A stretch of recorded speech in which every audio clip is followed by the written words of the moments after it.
Rondônia Educação, das Faculdades Integradas Aparício Carvalho, Finca e da Metropolitana. Nós estamos pelo canal 12 da TV a cabo e também pelo canal 65 da TV aberta. E você também pode nos ver e ouvir pela faculdade, pelo site da faculdade, pelo www.finca.com.br e www.metropolitana-ro.com.br. Muito se fala do nosso estado de Rondônia, um estado de amor pelo Brasil. E a gente, por vezes, no nosso programa, tenta levar para você que ainda não conhece, um pouco desse estado maravilhoso que muitos de nós adotou como sendo de coração. Com suas belezas, com sua exuberância, com tudo aquilo que o estado de Rondônia tem para oferecer para você. Um ponto equidistante, uma vez que muitos de nós também acham que Rondônia é muito longe. Mas longe do quê? A partir de que ponto você vê o que é longínquo?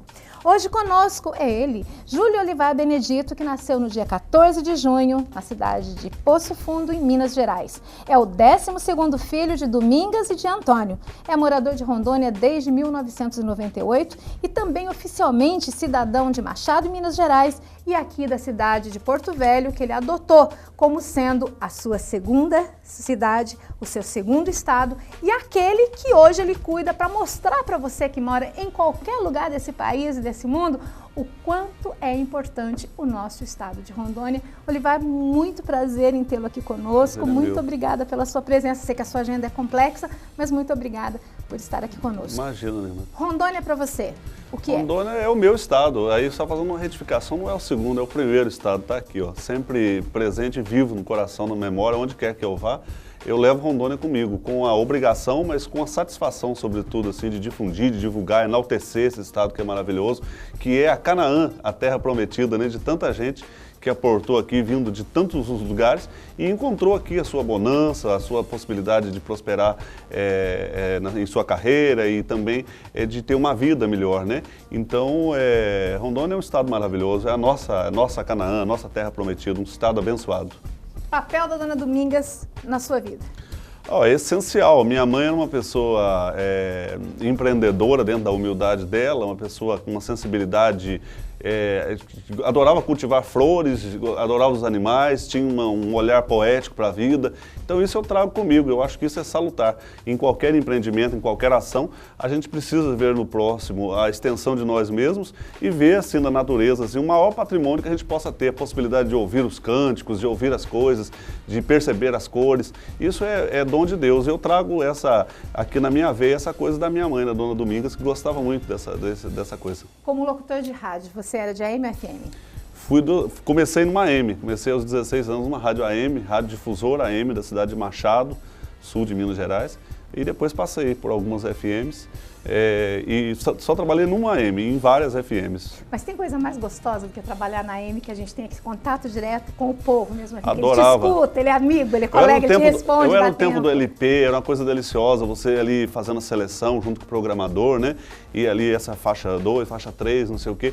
E saber que aquilo de alguma forma ia despertar o coração das pessoas, sobretudo as pessoas simples, que são as pessoas que ouvem rádio AM, né? Naquele tempo já eram donos de casa, as pessoas simples. Que acho que é o público mais, assim, que você mais interage, com né? certeza. Eles são amigos que mandam teus. cartas, né? Que mandam cartas, que quer saber de ti. É uma relação muito amistosa e muito verdadeira, porque você se sente em alguns momentos partícipe das famílias que lhe acompanham através do rádio. Eu tinha um prazer imensurável assim, com o rádio AM, de trabalhar em rádio AM, e a rádio me propiciou muita coisa, me propiciou o envolvimento na questão política, me fez um ser humano melhor, as relações públicas, que eu tenho facilidade de ter esse trabalho nesta área de relações públicas, eu devo ao rádio todas as... Ainda dentro dessa situação toda do rádio da AM, que é essa situação do teu colega lá, a gente dá o tempo, bom dia, Dona Maria, bom dia, seu João, e todo mundo conversa com a gente até dá o tempo também, né, para eles nos responderem. Alguma música da época que você estava lá, e me permita chamar de você, claro, é você mesmo, na informalidade do programa, mas existe alguma música que você tocava e as pessoas falavam assim, nossa, essa é da minha vida, toca de novo? Não, o tempo que eu trabalhava no rádio em 89, era novela Top Model, a novela das 7. Ali? Né, rapidinho, ali, 2 anos atrás. Ali. 1989. E a música que mais tocava naquele ano era Hey Jude, do Kiko Zambianchi. era a música que mais tocava. Então, às vezes, eles pediam várias vezes, mas eu já toquei, meu Deus do céu, a música, mas tinha que tocar mais de uma vez a música. Foi a música mais executada no ano. Astronauta de Mármore, do Nenhum de Nós, era uma música que se tocava muito naquele tempo. Mas eu lembro da primeira música que eu toquei no rádio, em 89, era uma música da Cyndi Lauper, eu não me lembro o nome. Mas era uma música da Cyndi Lauper. Então, isso marca a vida da gente, né? Era final dos anos 80, uma década muito musical, né? A década de 80 ela foi extremamente musical, as bandas de rock, Ira, RPM, Roupa Nova, tudo isso. E tinha aquela música que a gente anuncia que, por inúmeros pedidos que não houveram, mas que a gente gosta, você tocava de novo? Ah, sempre rolava. Por exemplo, eu já nasci retrô. Eu já nasci gostando de coisas que não são do meu tempo. Por exemplo, Gilberto Gil, a música Não Chore Mais. Virava e mexia, já fazia 10 anos que ela tinha saído de cena, a música é de 79. Virava e mexia, eu enfiava ela, porque era uma música assim que eu apreciava muito. E falando em relação à música do Gilberto Gil, Não Chore Mais, por ela ter um cunho político muito grande e você ter uma vivência dentro da área política. Me recordo, algum tempo atrás, eu vi na televisão uma banda de axé, forró, nada contra, todos os ritmos são favoráveis à cultura de cada povo, cada pessoa tem um gosto. Mas eu me lembro de uma pessoa falar assim, nossa, uma música sexy. E ele esquecia toda a musicalidade, a poética, Nem sabe o que está cantando. Não sabe. Quando ele fala Não Chore Mais, é para menina e esquece todo o problemática política que envolvia o Brasil. Exílio, né? Isso, da Tropicália, principalmente. Essa música para você te serviu em algum momento do teu caminho político para te mostrar o que foi a ditadura, o que foi depois as diretas já que você também, ainda que jovem, você acompanhou isso. Te mostrou, te deu algum norte, as letras que tocavam, por ser retrô, as letras que tocavam na Tropicália em virtude da política nos dias de hoje? Todas elas, lembro de uma a uma, assim, as músicas que influenciavam o meu pensamento na época, como as músicas do Chico Buarque de Holanda, do Geraldo Vandré, do Gilberto Gil, eram músicas assim que eram inspiração para a luta, né? Eu me lembro dos primeiros adesivos fixados numa frota constituída em sua maioria na época de Fusca, de Brasília, de Variante, de Cinca, Chambord, que ainda havia alguns, esses carros, a movimentação toda com adesivo Direta Já, né? Tancredo Neves lançou a Direta Já junto com o Franco Montoro e o Teotônio Vilela, na cidade de Poços de Caldas, que era uma cidade vizinha, a minha, onde eu morava, no sul de Minas Gerais. E que toda grande revolução acontecia ali, né? Uma revolução, né? As praças permeadas de pessoas e todo aquele agito, né, em função daquele movimento assim, que culminou na eleição ainda pelo colégio eleitoral do Tancredo Neves. E eu participei, embora pequeno, foi em 1985 isso, eu tinha, portanto, 12 anos de idade, mas eu tenho foto ao lado do Tancredo. Eu tenho foto com 10 anos de idade, em 1982, quando ele foi candidato a governador do estado em que eu nasci, Minas Gerais, e eu tenho uma foto com 10 anos de idade ao lado dele. Então já tinha essa tendência assim, a buscar esse caminho assim, político, assim, com muito idealismo, com muita inspiração, né? Era uma coisa inspirada, não é uma coisa motivada conforme é hoje, em sua maioria, infelizmente, assim, motivada por fatores inconfessáveis, né, infelizmente. E essa coisa do idealismo, da boa vontade, do engajamento, eu acho que foi se perdendo ao longo dos anos. Tudo que aconteceu, né, nessa parte política, da gente falar de Tancredo Neves, da política em si, da luta das pessoas, do jovem ir lá, pintar a cara, ir para a rua, pegar a bandeira do Brasil, a situação que nos Estados Unidos, enquanto ali, eles mostravam que a bandeira tinha que ser a blusa, vamos ser, aqui no Brasil era totalmente arbitrário, não se podia, era crime. Para você, qual a simbologia da bandeira nacional? Ela diz muito, mas ela é equivocada. Porque, veja, o lema do Brasil, se você partir do princípio que ele é calcado em preceitos positivistas de Augusto Conte, deveria ser ordem, progresso e amor. Porque esta é a filosofia contista. Eles tiraram o amor da bandeira, puseram ordem e progresso. E até o nosso hino tem uma coisa militaresca, né? Ela é uma marcha militar, né? E esse lema da nossa bandeira, tiraram dali o amor. Então ficou ordem e progresso apenas. A ordem como princípio, o progresso como fim, né? Mas você acredita que as pessoas, naquele momento, elas conseguiam entender a filosofia? Entendiam, porque Benjamin Constant, que foi o grande pai do pensamento republicano, 1889, era um catedrático, então todas essas pessoas eram influenciadas pelo pensamento contista. Elas sabiam exatamente o que estavam fazendo. Então, mas o amor era uma coisa, falar de amor era piegas, sabe, eram pessoas extremamente racionais.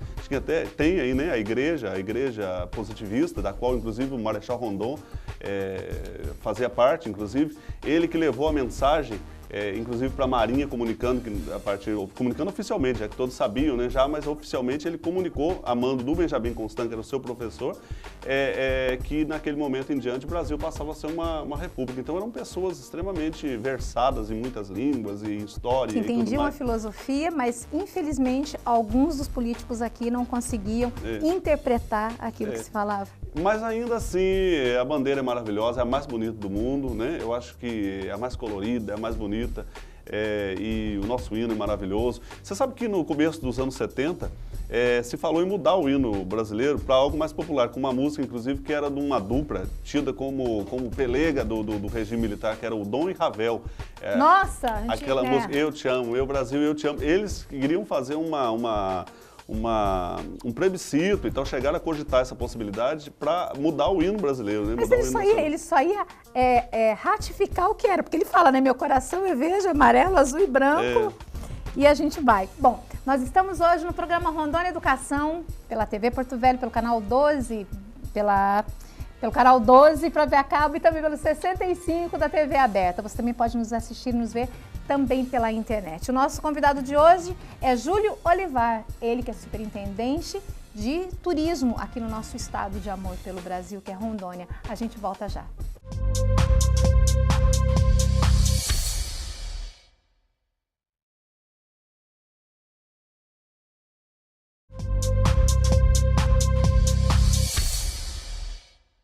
Faculdades Integradas, Aparício Carvalho, Finca e Metropolitana. Então, nós estamos na TV Porto Velho, no programa Rondônia Educação, pelo canal 12 via cabo e também pelo canal 65, canal aberto. E eu não vou mais esquecer o 65 e falar 67, porque você já sabe que é o canal 65 e o nosso diretor, o Neto, ele fica rindo, mas ele ri porque ele não quer que eu diga a minha idade. Se eu falar que é o canal que a gente apresenta, aí fica muito fácil. Bom, hoje a gente tem um convidado especial que vai falar com a gente a respeito da vida e também do nosso estado de Rondônia. Júlio Olivar, quando a gente fala de Rondônia e a gente fala do Vale do Guaporé, a gente lembra de belezas, assim, de coisas fantásticas. O que mais chamou a atenção nas tuas idas e vindas nesse interior de Rondônia? O Vale do Guaporé é um santuário ecológico, né? Um santuário ecológico, uma extensão de cerca de 1.300 quilômetros, nasce no município de Pontes e Lacerda, no Mato Grosso, e atravessa alguns municípios de Rondônia e culmina aqui no nosso estado, trazendo em seu bojo não só as águas maravilhosas, que tem os peixes gigantes da Amazônia, que é o que efetivamente mais atrai turistas ao estado, é a pesca esportiva que mais atrai turistas, mas mais do que isso, o Vale do Guaporé, no seu entorno, tem muitas histórias, por exemplo, comunidades quilombolas, o Forte Príncipe da Beira, fica à margem do rio, no município de Costa Marques, e muitas tradições indígenas, uma cultura muito própria daquela localidade, então é assim um manancial, uma riqueza enorme, assim, que às vezes nem os próprios rondonienses sabem que existe aqui no nosso estado em toda a sua diversidade.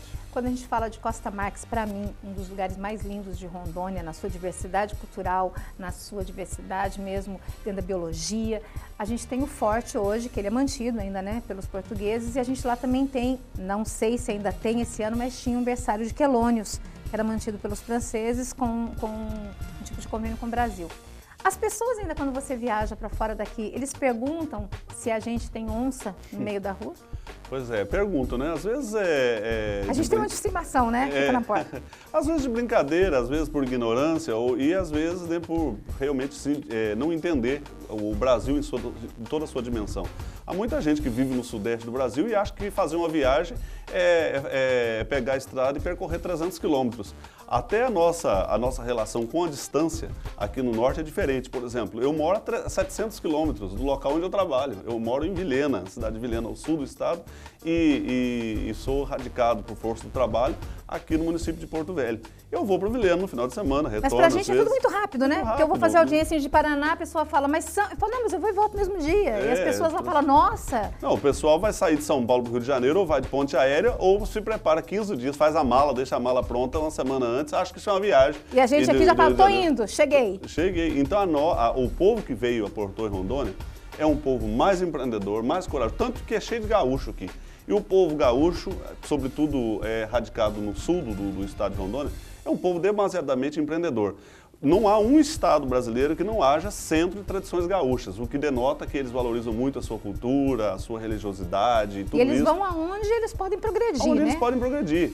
E então é a prova. E Porto Velho, diferentemente assim do restante do estado, é um município que tem muitos nordestinos, sobretudo gente do Rio Grande do Norte, cearense, até em função da nossa genealogia, né, que é constituída de soldados da borracha, misturados com os caboclos, com as pessoas que vieram para edificar a Estrada de Ferro Madeira Mamoré, que fez 100 anos no ano passado, e Porto Velho fará 100 anos no ano que vem.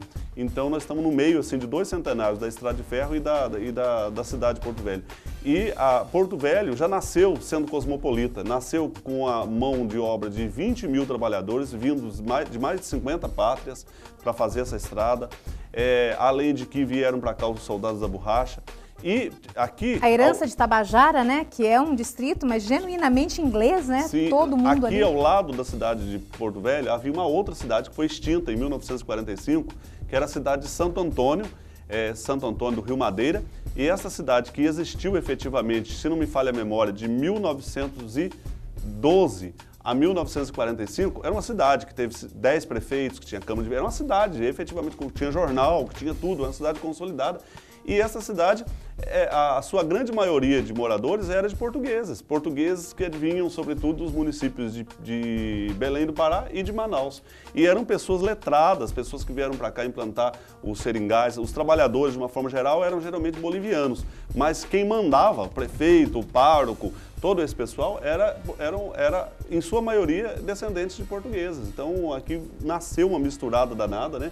Porto Velho, especificamente, era um ponto isolado do mapa, posto que 7 quilômetros para frente já era Mato Grosso, então havia uma crise de identidade, né? As pessoas que estavam aqui tinham que recorrer a Cuiabá, que estava aqui, não, que estava em Santo Antônio, tinha que recorrer a Cuiabá, que era de fato e de direito a capital dessa região toda. E era tudo muito distante, muito né? Distante, mas já tinha Porto Velho logo a 7 quilômetros, cuja capital era Manaus, né? Então havia uma crise de identidade, uma misturada danada, uma crise de identidade, uma falta de representação política. Naquela época, o município de Santo Antônio do Rio Madeira era o maior município do planeta Terra. Ele era um município pequeno, que chegou a ter 15 mil habitantes, mas cuja área territorial ia dele até o município de Vilhena, quer dizer, uma área do tamanho do estado de São Paulo. E as pessoas que nos veem e nos ouvem, por ser retransmitido para várias faculdades, a curiosidade da situação do Porto do Velho, que se transformou em Porto Velho. Um dos nossos poetas do estado, Silvio Santos, salvo engano meu, ele tem uma música dele que fala isso, que era o Porto do Velho, que acabou crescendo tanto que virou Porto Velho. Fala para mim um pouco sobre essa situação. Eu não sei muito dessa história. Dizem que é lenda, que era o velho Pimentel, né? O velho que tinha um porto, e enfim. O que eu sei é o seguinte, é que já havia um porto, desde os tempos dos jesuítas, que foram os primeiros a desbravar aquela região de Santo Antônio, havia um porto lá naquela região. E o ponto inicial da Estrada de Ferro Madeira Mamoré não seria em Porto Velho, seria lá nesse local, nessa localidade. Mas pela questão de lá haver muitas cachoeiras e que, portanto, não havia como atracar as embarcações maiores, foi mudado o ponto inicial da Estrada de Ferro Madeira Mamoré para o local que é hoje, o ponto inicial ali no centro histórico de Porto Velho. E ali diziam que havia um porto desse velho Pimentel, mas não há registros históricos dessa Mas o figura. fato da gente lembrar que houve uma pessoa que se chamava Pimentel e que fica na memória das pessoas, eu acho que isso é gratificante para a cidade, né? Claro, e tem eu não sei de quem é o pensamento, mas fala que quando a lenda se transforma, fica maior do que a história, publica-se a lenda, né?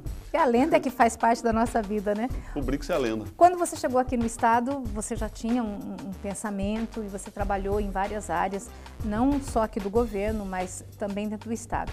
Mas no governo você teve uma trajetória. e a sua trajetória do turismo. Agora você volta para a área do turismo. Existe algum projeto, existe alguma coisa nova que vá modificar em alguma situação assim para as pessoas de fora nos conhecerem melhor? O grande desafio consiste em aparelhar o Estado. Nós temos um aeroporto que é de direito internacional, mas não o é de fato. A Setur está trabalhando nesse rumo, está trabalhando para que nós tenhamos um aeroporto internacionalizado de fato, com voos inicialmente para Trinidade, que é uma cidade boliviana, e ali haverá conexões para todas as capitais da América do Sul. Este é um ponto. Que a gente tem uma deficiência muito grande relacionada a horários de voo aqui, né? Exatamente. Então, o aparelhamento com relação à questão aeroportuária, a questão das nossas vias também, que já existe um grande projeto para melhorar, e já está melhorando em alguns trechos da 364, é salutar para que efetivamente nós possamos trabalhar o turismo. Todos os pontos indutores de turismo, até então trabalhados como pontos indutores de turismo no estado de Rondônia, eram pontos longínquos. A exemplo do próprio Forte Príncipe da Beira, da cidade de Guajará-Mirim, que fica na fronteira com a Bolívia, uma cidade que tinha problema de acesso. A Setur, nessa gestão, ampliou, né, o mapa turístico do estado de Rondônia, criando novas instâncias, novos roteiros. Até a nossa chegada à Setur, a cidade, por exemplo, de Ouro Preto do Oeste, não era tratada como cidade turística. Agora não só é tratada, como nós vamos oficializá-la como instância turística, vamos entregar neste sábado, dia 14, inclusive o título a ela de instância turística. Então existem outros pontos que são hoje tratados e que ampliam o nosso rol de atrativos turísticos no estado. Estou mencionando Ouro Preto, mas tem Vilhena, cujo clima é o mais ameno do estado de Rondônia e vai se transformar numa instância climática. E é o mais próximo da região do sul, né, do Brasil. Exato, fica a 14 quilômetros já da divisa com o Mato Grosso. É uma cidade, inclusive, cuja cultura, agricultura, o jeito de ser do povo é muito próximo do pessoal do Centro-Oeste, né? Por conta dessa proximidade com o Mato Grosso, com a agricultura de grão, soja, milho, girassol, tudo isso eu acho que aproxima, né? Então, e aqui em Porto Velho nós vamos estar trabalhando, já estamos trabalhando, para a revitalização do prédio do relógio, que é um prédio... Esse turismo em ação, que é um projeto. É um projeto de revitalização de prédios históricos. Começando pelo prédio do relógio, que vai se tornar a Casa do Turista, será um espaço aberto ao público, vai acomodar o Museu da Pessoa, que é algo inédito, são poucos museus da pessoa que existem no Brasil, não chegam a 5, e nós vamos estar abrindo o nosso, até para ratificar a nossa posição de um estado que é ocupado por pessoas de todos os cantos do Brasil e do mundo. Então a gente precisa registrar a memória dessas pessoas, a história dessas pessoas, a biografia dessas pessoas, porque elas trazem em seu bojo muitas informações que, se nós efetivamente não registrarmos através do Museu da Pessoa, nós vamos estar perdendo o que nós temos de melhor, que é a memória das pessoas, maior do que Isso é uma falha, né? Porque assim, a gente sente muita falta em Porto Velho, no estado de Rondônia como um todo, dessa memória registrada, para que as pessoas de fora venham aqui e saibam. A gente vai em outros estados, a gente vê isso muito. Aqui a gente ainda tem uma deficiência, né? Temos, e nós, a Setur, também trabalhamos para que pudéssemos, nós vamos abrir dentro de alguns dias o Museu de Guajará-Mirim, que é o museu da estação da ferrovia, Estrada de Ferro Madeira Mamoré. Então a questão da museologia nos é muito cara. O governo da cooperação, o atual governo do estado de Rondônia, também vai transformar, inclusive, a própria sede do governo, que é o Palácio Presidente Vargas, no Museu Estadual de Rondônia, já no fito de estabelecer, assim, essa valorização que se deve ter pela nossa memória, pela cultuação da nossa memória, né? E o Museu da Pessoa será um museu virtual para captar as pessoas em sua viva voz, para que nós possamos ter, através dessas pessoas, uma percepção da história, do seu meio e de todas as informações que elas trazem consigo. Bom, nós estamos no programa Rondônia Educação pela TV Porto Velho, pelo canal 12 e também pelo canal 65 da TV Aberta. Nosso convidado de hoje é o Júlio Olivar, uma pessoa inteligentíssima que está falando para a gente um pouco sobre a nossa história, mas realmente uma pessoa inteligentíssima, de uma memória fantástica e de uma linha de pensamento que é difícil de encontrar nas pessoas. Está no lugar certo, porque o turismo é isso, é você entender um começo, um meio e um próprio fim. Mas não que necessariamente seja assim. A gente volta já.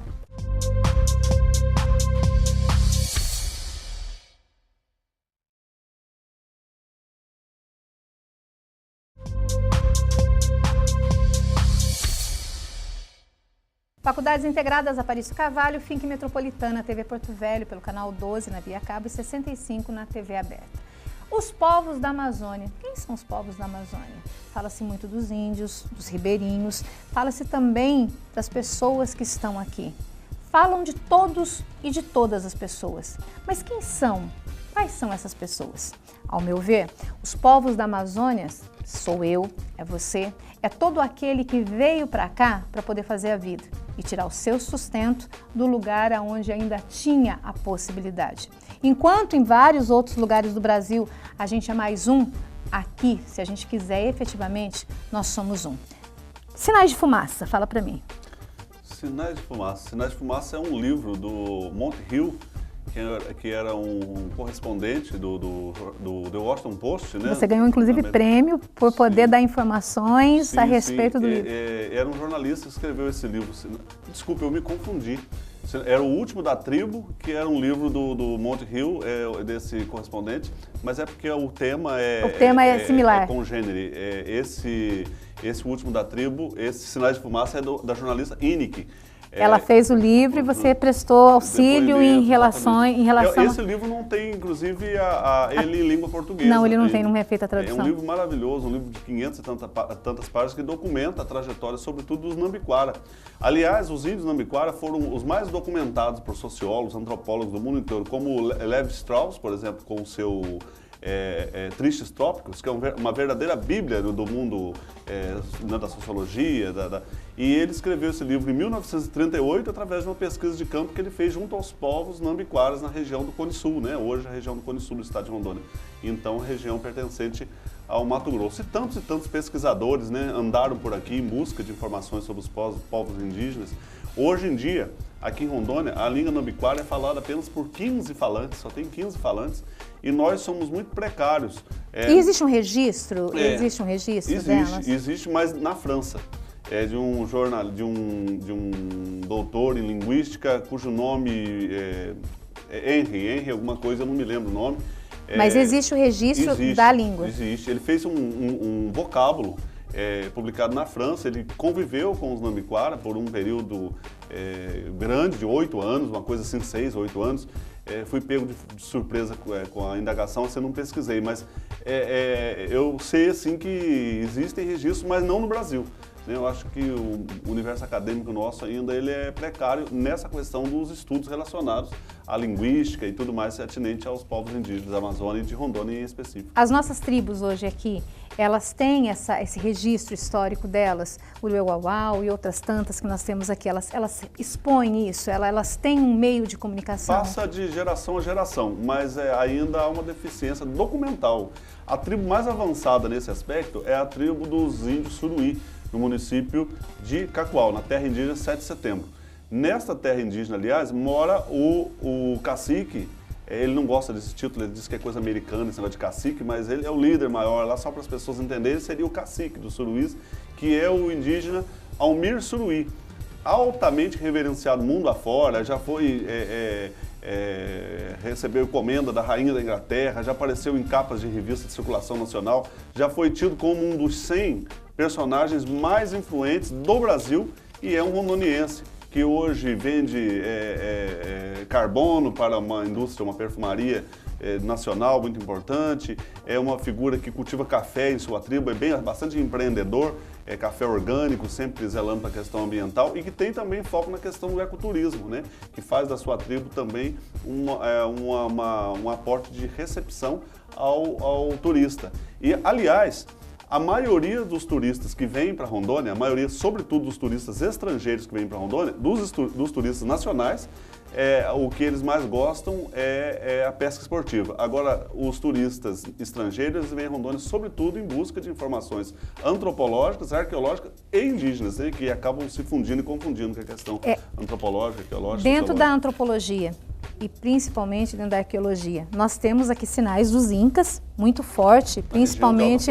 na região de Alta Floresta, ali no distrito de Hidrolândia, naquela região. Tem algum estudo já que alguém está fazendo relativo a isso?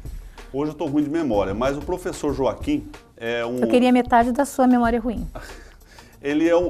Obrigado. Ele é um arqueólogo autodidata, o professor Joaquim, ele é radicado, ele é um farmacêutico radicado no município de Alta Floresta e no município, de Rolim de Moura, e pesquisa esses resquícios dos povos incas na região de Alta Floresta. E existem muitos resquícios, altares, né, onde eles faziam as contemplações dos seus deuses, muito material lítico, inclusive naquela região de Presidente Médici, existem 120 sítios arqueológicos e na região, agora me esqueci o nome também, de um distrito pertencente ao município de Presidente Médici, Riachuelo é o nome do distrito. Esse distrito já é tombado pelo IPHAN e reconhecido assim, como sendo de um sítio arqueológico. Muito importante. Isso é importante para as pessoas saberem, porque às vezes as pessoas chegam aqui, elas falam, mas tem pesca? Não, nós não temos só pesca. Não. Pesca é um dos atrativos que nós ficaríamos muito felizes que as pessoas viessem, né? Há uma particularidade que eu vivo mencionando nas vezes em que concedo entrevista, assim, eu faço questão de falar que o nosso Rio Madeira, além dos peixes apropriados para a pesca, os gigantes da Amazônia, nós temos 300 espécies de peixes que sequer foram catalogados pela ciência ainda. O Rio Madeira tem 800 espécies de peixe. É o rio que tem mais espécies de peixe no planeta Terra. E 300 delas sequer ainda foram catalogadas, estão sendo de uma beleza, né? De uma beleza. Uma beleza extraordinária. Então, Rondônia é muito mais do que a natureza. As pessoas perguntam, lá tem onça, tem também onça. Também tem boto também. Tem boto cor-de-rosa e tem boto cinza. Costa Marques, você vai lá, tem índio, tem índio. A gente não usa cocar. Mas a gente tem, mas se quiser também, ó, a gente faz sem problema nenhum. Nós temos belezas naturais que são muito importantes, mas nós temos uma cultura, né? Mas temos também turismo de negócios. Aqui em Rondônia existem grandes empreendimentos. A usina do Rio Madeira, por exemplo, vai abastecer boa parte do Brasil. Rondônia, que até 10 anos atrás, 13, até 2000, tinha problema de energia elétrica num determinado dia pela frente. Eu morava em Vilhena, a partir das 6 horas da tarde, cada dia era um bairro que tinha contingenciamento de energia elétrica em função da energia ser fornecida por motores. Eu morava em Costa Marques, 6 horas da tarde não tinha energia para ninguém. Ou você tinha motor ou tchau. Pois é. Então, nós que tínhamos essa precariedade toda, hoje vamos fornecer energia para o Brasil. Isso então, assim, segundo Darwin, que a gente estava comentando aqui agora há pouco com outro pessoal, essa evolução do Estado, e rápido. Isso foi fantástico, Rondônia, né? Foi emancipado em 1981, ou seja, 32 anos atrás apenas, né? 32 anos atrás apenas que nós somos estados, ente federativo, independente e então é muito pouco tempo para essa construção. As pessoas que vieram para cá, os homens e mulheres que vieram para cá trabalhar nessa evolução que nós fizemos por intermédio deles, de uns virem, outros irem, acho que a gente deixou um legado, né, de trabalho, de serviço, de amor mesmo por esse estado. Qual a coisa que você acredita que você tem com você, que você fez pelo estado de Rondônia, que até hoje você fala, nossa, eu fiz, sem modéstia, sem nada, eu fiz, fui eu quem fez e tá lá. Olha, eu diria modéstia. Desculpe a expressão, é uma brincadeira apenas, senão vai parecer pretensioso, mas modéstia, as favas, eu acredito que fiz muito pela educação do Estado de Rondônia. Como secretário do Estado de Educação, eu poderia pontuar, por exemplo, que quando eu cheguei à educação, 80 escolas não tinham sequer merenda escolar. Eu regularizei essas escolas, eu implantei a gestão democrática, elegendo diretores e vice-diretores, mais que dobrei os recursos voltados para o transporte escolar. Um grande problema que nós tínhamos era a falta de transporte ofertado na porta da casa dos meninos e meninas que dependem da nossa rede estadual de educação. E nós fizemos esse trabalho. Comecei a implantar as escolas em tempo integral, hoje são 17, eu implantei 16 delas no meu primeiro ano. Tudo com economicidade, o que chamavam de formação continuada, na verdade, era um curso de autoajuda que gastava milhões de reais dos cofres públicos. Eu acabei com isso, disciplinei, fiz com que os professores voltassem, mais de 2.000 professores voltassem, mas não pressionando ninguém. Criamos, foi estímulo, gratificação e tudo mais.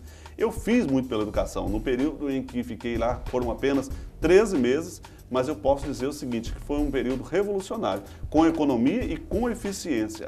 As ações que ainda, algumas delas colhem resultados ainda hoje, por exemplo, a ação continuada, que é o plano de carreira da categoria, que lutaram quase uma década para fazer e não conseguiram, e nós implantamos com pouco tempo, porque envolvemos o sindicato, porque tínhamos um diálogo muito franco, aberto e respeitoso para com a categoria e nós conseguimos fazer muita coisa.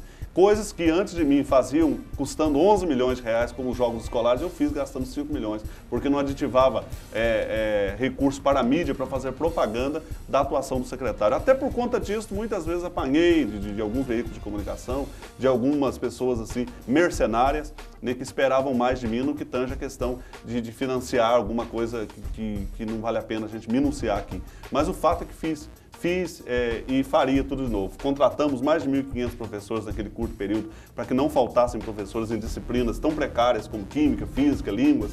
A gente tentou fazer, às vezes até correndo algum risco, porque existem autoridades que são demasiadamente legalistas e alguns órgãos de controle também que são dados ao legalismo em detrimento assim, da necessidade da população. E às vezes esse pseudo-legalismo custa mais caro para a população e para os cofres públicos do que a atuação de quem efetivamente tem postura ética, mas no entanto não deixa de ser assertivo, de ser proativo e de ter coragem de fazer. E isso eu tive coragem. Se tem alguma coisa que eu tenha orgulho, vamos dizer, orgulho é uma palavra feia, mas eu tenho orgulho de dizer que fui um bom secretário de Estado da Educação. Bom, nós estamos no programa Rondônia Educação pelo Canal 12. Como professora há mais de 2 décadas, eu posso dizer que para você estar à frente de qualquer cargo, mais do que o título que você tem que ser administrador.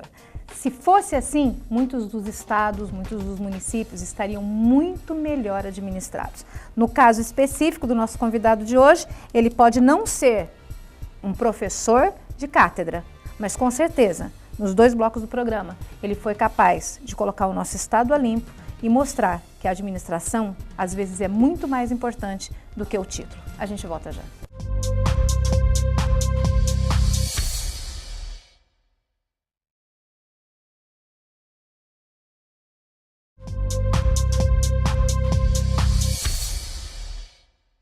Faculdades Integradas, Aparício Carvalho, Finca e Metropolitana pelo Canal 12, na TV a cabo, pela TV Porto Velho. A gente hoje está falando um pouco sobre o turismo de Rondônia. A gente está mostrando o que o nosso estado tem para oferecer para você que quer nos conhecer, para você que não conhece Rondônia. E olha, Rondônia não é a capital de Roraima, tá? Muitas vezes a gente ouve essa confusão aí fora também. São estados distintos. Rondônia tem a sua capital na cidade de Porto Velho, que tem a sua estrada de ferro, que esse ano fez 100 anos. Para mim, um pouco dessa comemoração, como que foi palco de Ministério da Rede Globo, mas mais que palco da Ministério da Rede Globo, ela foi palco de países, foi palco de progresso, de seringueiros, de gente que deixou a vida aqui por um progresso. Eu acho que a estrada de ferro Madeira Mamoré é o principal ícone, né, do estado de Rondônia. Quando a gente fala em Rondônia, nós que moramos aqui, eu acho que é fator assim, de sedimentação da nossa própria identidade, porque ela precedeu a cidade. A estrada de ferro Madeira Mamoré nasceu 5 anos antes de Porto Velho ser reconhecido como cidade. Isso aqui era um território de Humaitá e a partir de 1914 foi emancipado como cidade em função da estrada de ferro Madeira Mamoré, que trouxe energia elétrica, que trouxe o telégrafo e que trouxe, sobretudo, pessoas de todos os cantos do mundo. Eram cerca de 20 mil trabalhadores, de 50 pátrias. Era uma torre de Babel que deu certo. Porque Porto Velho, apesar de ser um conglomerado de pessoas de tantas e variantes culturas e de tipo de conduta e tudo, ainda assim é uma cidade muito progressista, uma cidade que tem uma das maiores frotas do Brasil, uma cidade onde o celular chegou primeiro do que em muitas capitais, cidades grandes. Minas Gerais, São Paulo, Rio de Janeiro tem cidades com 300 anos que não tem uma torre de celular. E aqui, né, nós temos todas as operadoras, né? E um detalhe, Porto Velho é a maior cidade do Brasil localizada numa fronteira. É a única cidade com cerca de 500 mil habitantes que se divide com a Bolívia, com dois estados, Acre e Amazonas, e fica numa fronteira do Brasil. Quer dizer, é a maior cidade brasileira localizada numa fronteira. Então, Porto Velho fica entre os 65 principais destinos turísticos num contexto de mais de 5.500 cidades. Então, Porto Velho é grande, é motivo de orgulho, e a Estrada de Ferro Madeira Mamoré é o embrião disso tudo, porque foi ela que efetivamente trouxe para cá os primeiros moradores, assim, muito embora já houvesse moradores, mas já eram moradores no Mato Grosso, ribeirinhos, indígenas. Porto Velho, especificamente, nasceu em função da Estrada de Ferro Madeira Mamoré. Não tem link com soldado de borracha e nem nada disso, né? Então, bom, aqui na nossa faculdade a gente tem o curso de turismo e esses alunos que saem daqui, eles saem para poder prestar serviço para o Estado. Hoje a gente tem um leque bom para esses alunos que saem do turismo, assim, Rondônia pode ser considerado um estado que o aluno vai poder viver disso, do turismo? o turismo é a segunda indústria do mundo, só perde para a indústria bélica, a que tende mais a crescer. Nós hoje estamos ganhando assim, grandes hotéis, cerca de um mês atrás nós ganhamos o primeiro hotel de uma rede mundial de hotéis aqui na capital. Nós temos hoje perto de 80 hotéis aqui na capital de Rondônia, hotéis fazenda pelo interior, hotéis de selva, a nossa gastronomia, Pacás, maravilhoso, Coimbra e o Coimbra, que fica, é um hotel parque, que fica no município de Ouro Preto, Selva Park, o Cacoal Selva Park em Cacoal, Vale das Cachoeiras, que tem fica... Tem Fazendinha também, Fazendinha. Então tem muitos hotéis fazenda, muitos empreendimentos, muitas pousadas ao longo do Vale do Guaporé. Mas eu acho o seguinte, que a faculdade não pode formar só empregado. A boa faculdade, e a Finca é uma boa faculdade, ela forma empreendedor. As pessoas também podem descobrir o seu espaço no mercado de trabalho, porque eu acho que é o setor turístico é um setor ainda com potencial para se tornar produto e indústria, que é o que o turismo é, uma indústria não poluente. Então, e quando a gente investe em turismo, a gente investe sobretudo naquele que está recebendo o turista e não no turista em si, porque quando a gente investe em turismo, necessariamente você tem que investir em infraestrutura. Porque não adianta a pessoa chegar aqui, mas você não tem um lugar para ficar, não tem um lugar bom para comer. E quando você investe em infraestrutura e qualidade de vida, você está favorecendo o local, o morador local. Então é importante que as autoridades tenham constância nos investimentos ao turismo. Hoje nós temos muita dificuldade de captar recursos, né, junto à bancada federal, junto a alguns setores assim, que não veem o turismo às vezes como passeio ou linkado à cultura. Porventura, alguns atrativos turísticos, aliás, atrativos culturais, como Flor do Maracujá, que é um grande evento que Porto Velho tem, que atrai valoriza, cerca inclusive, de... a cultura, né? Com certeza, a folclore, atrai mais de 30 mil brincantes. Este evento é um atrativo turístico, assim como o Duelo da Fronteira de Guajará-Mirim, a Procissão do Divino, que é um evento religioso, mas que mobiliza dezenas de milhares de pessoas por uma procissão que dura mais de 40 dias e ainda é uma cultura remanescente dos portugueses, e também tem uma mistura ali de elementos da cultura afro, e tudo isso são atrativos assim, turísticos, mas são eventos culturais. E necessariamente a cultura não está linkada ao turismo. O turismo é uma indústria. O turismo tem que funcionar através de uma percepção de uma movimentação em cadeia, né? Existe uma cadeia por detrás desse setor, mas tudo ainda é muito novo, inclusive no Brasil. O Ministério do Turismo só tem 10 anos de existência. E o Rio de Janeiro, recentemente, perdeu a sua posição de primeiro destino da América do Sul, primeiro destino turístico. Hoje é Cusco, no Peru. Então o Brasil assim, está com um problema de gestão, de compreensão da parte das suas autoridades maiores, no sentido de colocar mais dinheiro nesse setor, que é salutar para melhorar a qualidade de vida, gerar riqueza e renda. O primeiro emprego de muita gente é através do turismo. O que muitas pessoas vão fazer assim, no seu início de vida profissional? Ser camareiro, ser garçom.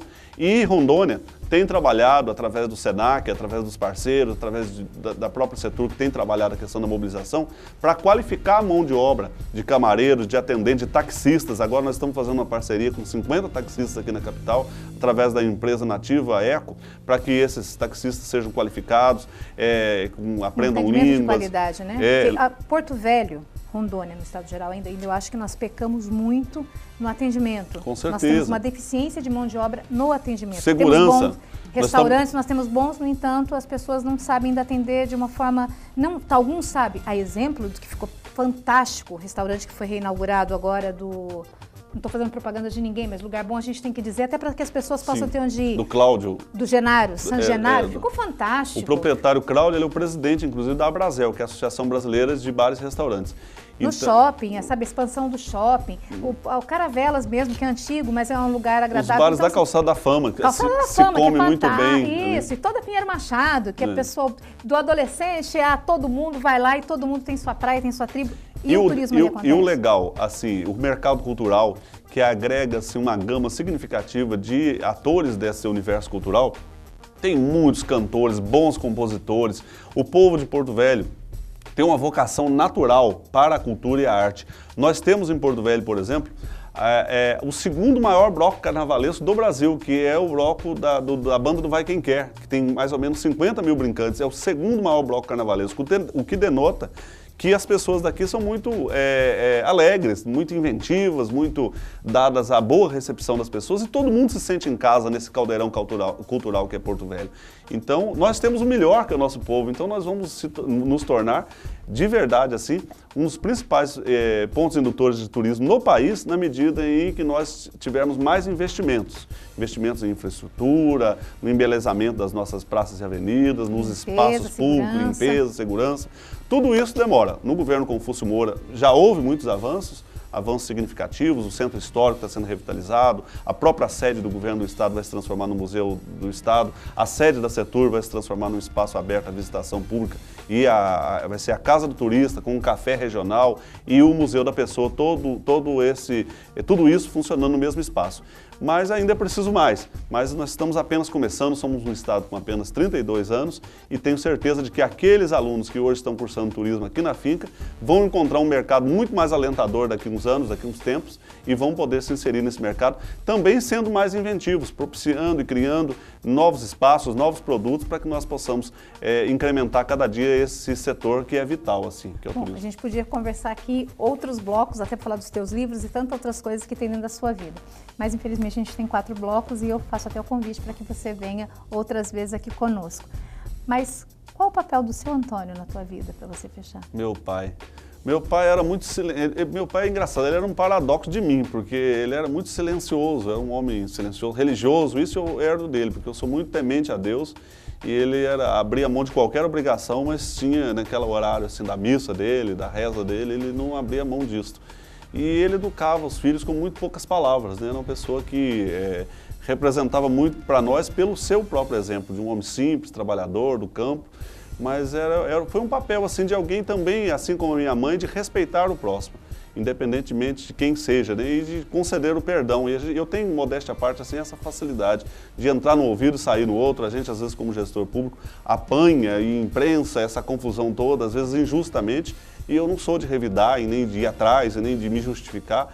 Eu acho que tem um pouco do meu pai, marcar pelo exemplo, pela postura, que tem que ser ética. Isso não é favor para ninguém, não, é para a gente mesmo, ter a consciência tranquila, fazer o certo, tentar fazer o certo, porque certo 100% ninguém mas ou falha na conduta, ou falha por ter uma personalidade, às vezes, meio ríspida, alguma coisa assim. Mas falhos todos somos. Mas eu herdo do meu pai, assim, a compreensão simples de que a gente precisa dar o perdão. E ele era muito religioso e trazia esse preceito cristão no coração dele e na prática dele. Então essa foi a melhor herança que ele possa ter me deixado. Seu nome completo? Júlio Olivar Benedito. Sua cidade de origem? Poço Fundo. Um sonho? Um sonho? Olha, eu tenho um sonho e eu vou mentir para você se eu falar outro sonho. E o meu sonho eu não posso revelar aqui.